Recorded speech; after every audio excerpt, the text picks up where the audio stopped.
Hi guys, John Mansell, ex-Boozer. Hope you're all doing alright. I guess this is more of a professional, meant to be, professional vlog.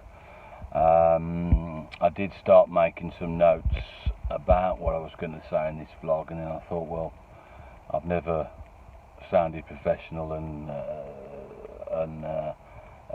full of details and facts before, so why bother now? So let's see how it goes.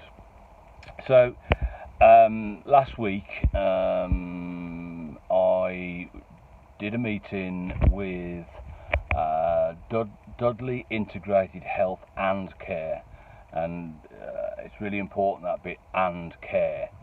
One of the things that I've been frustrated with over the years is that health and social care is always separated, and to keep it separated is just, well, it's bonkers. You know, at the end of the day, if we're going to go down the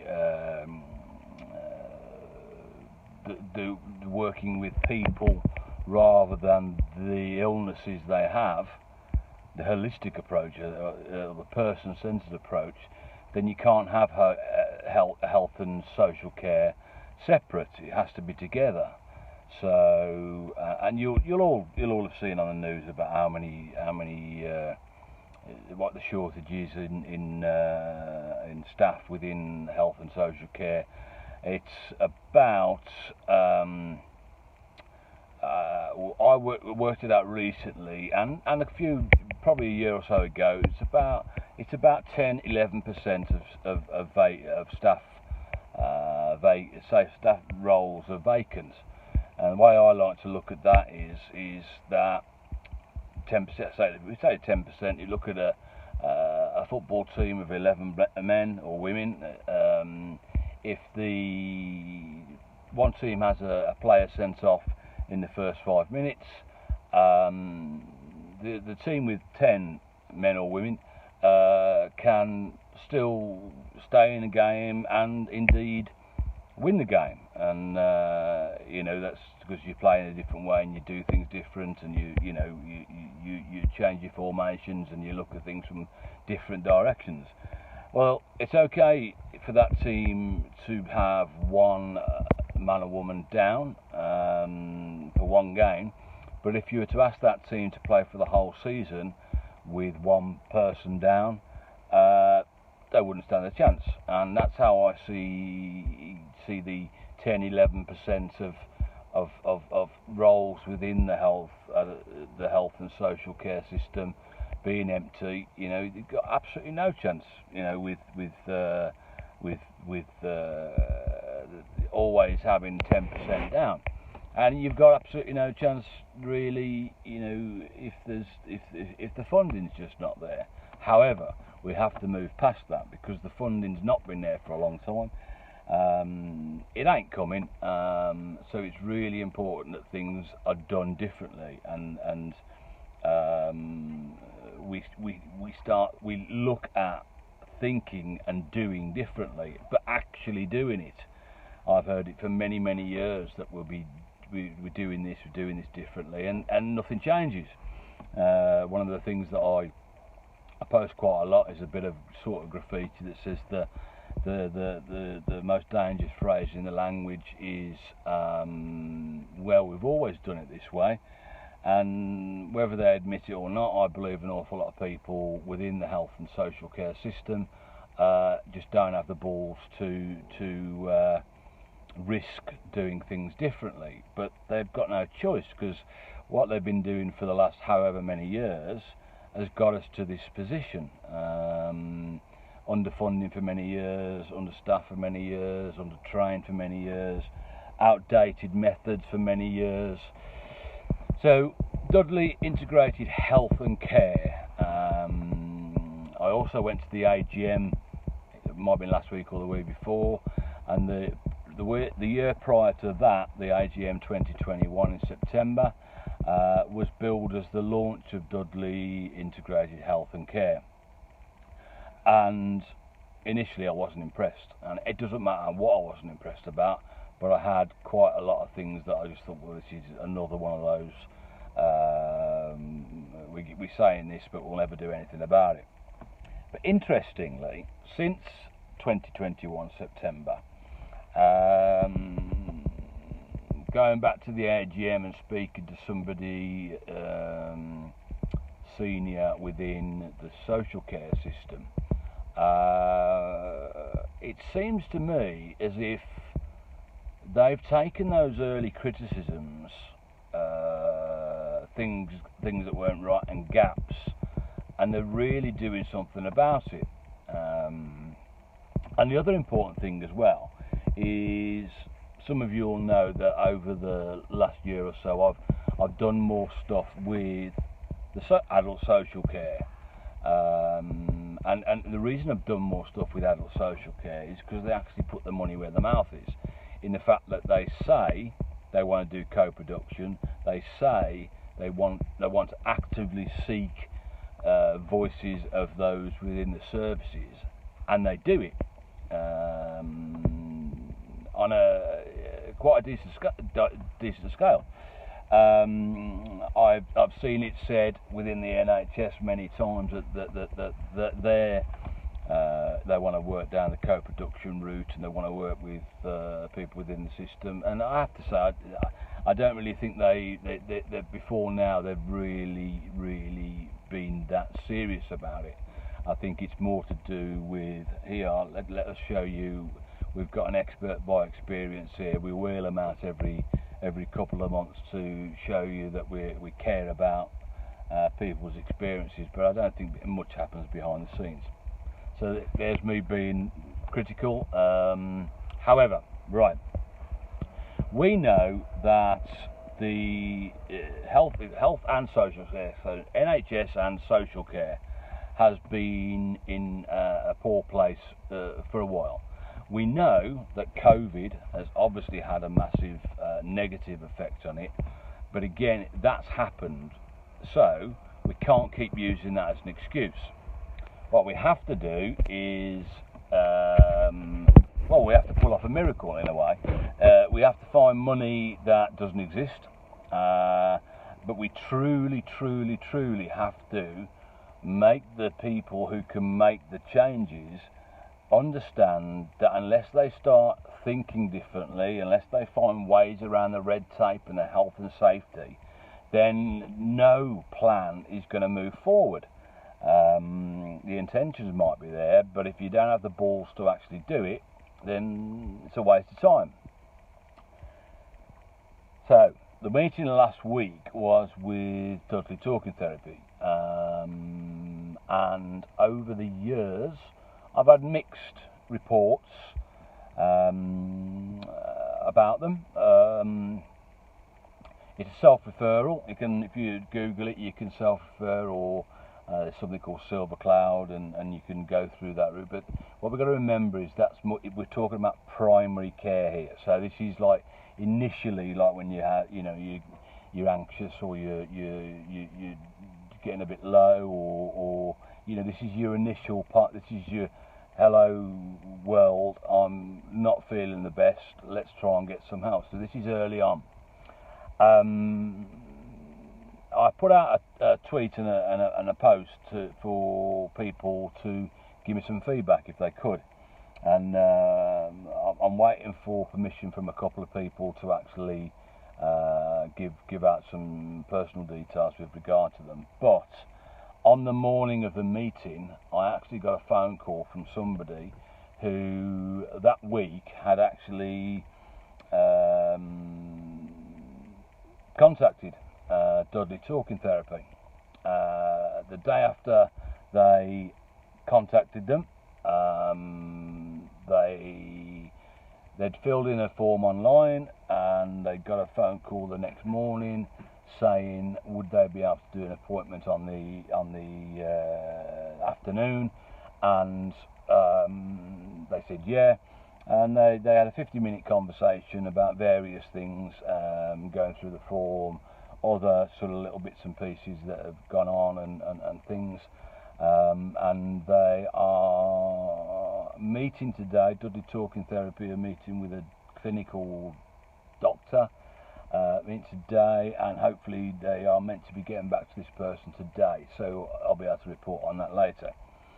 Now, for me, you know, if a service like Dudley Talking Therapy is able to contact that person the next day, that's brilliant. We need more and more of that, and we need communication in between as well. So, you know, okay, what we need to be doing right at the start is we need to be informed that we've done the right thing. We need to know that they're working on our side, and we need to know that we're in that queue, at least in that queue. What we also need to know, very importantly, is whilst we're in that queue, which is who knows how long it is, could be short, depending on so many different things. But if it is a long period of time, we need to be signposted, and we need to be contacted on a semi-regular basis to see how things are, and whether things have improved, whether they've got worse. If we have got worse, can we bring things forward? I have to say as well, this person was emailed lots of signpost material and stuff about crisis lines as well. Sitting in the meeting with the manager of Dudley Talking Therapy and a representative from We Love Carers and somebody from Dudley Integrated Health and Care, it was really positive. Yes, there's still work to be done, but it's moving in the right direction. And as I say, it's not just we're doing this. I was sitting there, oh, brilliant. You know, if you know me, you know that I ain't going to hold back on any question. And they didn't avoid any questions. They were straight. They were up front, and they were you know, about it. And they want input. They want a better understanding of what they can do differently. Because, you know, like in any institution, any work environment, you get institutionalised by your surroundings, so you end up in this sort of world that nobody else lives in, and you know, you're constantly firefighting, catching up, and you don't have time to step back and see the wood for the trees. So, you know, our health and social care professionals, you know, are amazing. Now, a lot of you out there will have been let down by them, without a shadow of a doubt. That's fine. But what we need to do, I've met lots of people that, because of that, they won't engage with them anymore. So what they're doing is they're cutting off the nose to spite the face. Because they won't engage in services that are being offered to them, they're making themselves worse. That might sound a little bit harsh, but again, you know, the NHS and adult social care, children, all those services, they are not there to fix you. And it's one of the things that I go on about in my book. They are not there to fix you. They are there to enable you to help yourself move forward. And they will be there along the way. And they'll give you the tools and the understanding of what. But again, those tools, you know, and things, they're not linear. They can change. The effects they have can change. So you have to change with it. So I've said in previous blogs that I'm been in a strange place this year, because although I understand my illness pretty well, and I've been told many times by professionals that I do understand my illness, you know, a lot better than most people that they come across. I've fallen into a phase where I don't necessarily really understand what's going on at the moment. So I've got some help. I've got a new care coordinator. We're speaking with the psychiatrist. We're looking at medication changes. So it doesn't matter how far you are into your mental health journey, you know, you need at times to ask for help. And what Dudley talking therapies do is look and see whether they can offer you the therapy that's required and that's going to help you, and if not, they will then refer you to other opportunities and things like that. So I've gone on a lot longer than I wanted to, but what I need to say right at the end is you may well have been let down again and again and again. There'll be many of you out there. There'll be many you out there that think that me being positive about the health and social care system is me selling out. That's not it at all. I think it's important that we have to be positive. Yes, they are missing things, but they are also helping a hell of a lot of people through horrendous times. So they need to be given credit for that. They won't blow their own trumpet, so I'll do it a little bit for them. So you've been let down. Things are changing. They are working really, really hard to make these changes. They aren't going to happen overnight, but importantly, if they make the changes that we want, and I haven't got time to go into all that sort of stuff, then we have to be willing to make changes about the way that we approach them. I have spent many a conversation with people just literally slagging everybody off as associated with health and social care. So I know that they go into the meetings with a psychologist or CPN or psychiatrist or whatever with an attitude, which is fair enough. With an attitude, well, you've not helped me up until now, what are you going to do differently? You ain't going to be able to do anything for me, you're not going to be able to fix me. We can't do that. It's about you working, it's about us, you, working with the NHS and social care. If you try and work against them, you don't stand a chance. So we have to take some responsibility for it as well.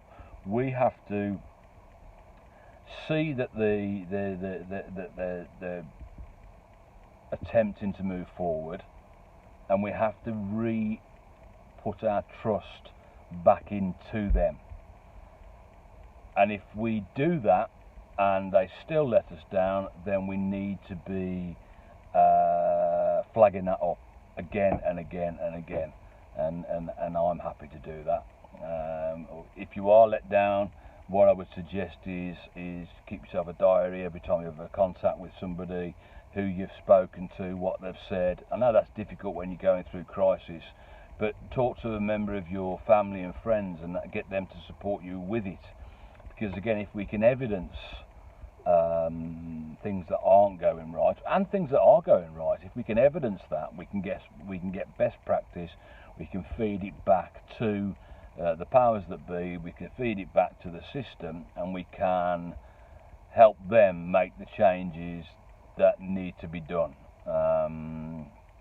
So, okay, we need to build trust. All of us, we need to trust each other. Them and us. Them and us doesn't work. If we work together, we can do this. And one of the hashtags I now use is together we win, divided we lose. So think about that. Think about drawing a line in the sand and saying, okay, I haven't heard anything since I was referred to so-and-so 8 months ago. Get a friend to help you find the strength to try and pick that back up. If you get no response, detail that, and then together we can build a system that works better. And as we start getting it working better, there will be less people going past early intervention. Therefore, the costs of what happens further on down the line will start to reduce, and then we can put money back in to more early intervention, stopping things getting out of hand as they have done many, many times. Early intervention is the key. We need to be getting in there early. Once we've missed the opportunity for early intervention, we never get that back. And as the weeks go by, more and more damage can be done. and therefore you end up within the systems for years and years and years rather than perhaps months. So early intervention is the way to go. We're looking at that. We're Dudley Talking Therapy, Dudley Integrated Health and Care, and everybody I think within the system believes that. But in order to make early intervention work, we have to start somewhere, and bring down the number of people waiting months and years and been in the system for a long time, so we can then reinvest that money into more and more early intervention, which then saves money as we go on. Anyway, I've said that 2 or 3 times now, and I'm probably boring the hell out of you. Gone past 20 minutes. I don't lie. I don't make things up. I don't blow smoke up anyone's backside. Yes, they're not doing everything they should do. The health and social care system or health and care system, but they are passionate about moving forward, and you need to be too, and I definitely am. Have a look at Dudley Integrated Health and Care, and have a look at what it's about, and I'll catch you soon. Sorry I've gone on for so long. Enjoy the good, ride out the bad, and have a good day. See you later. Bye.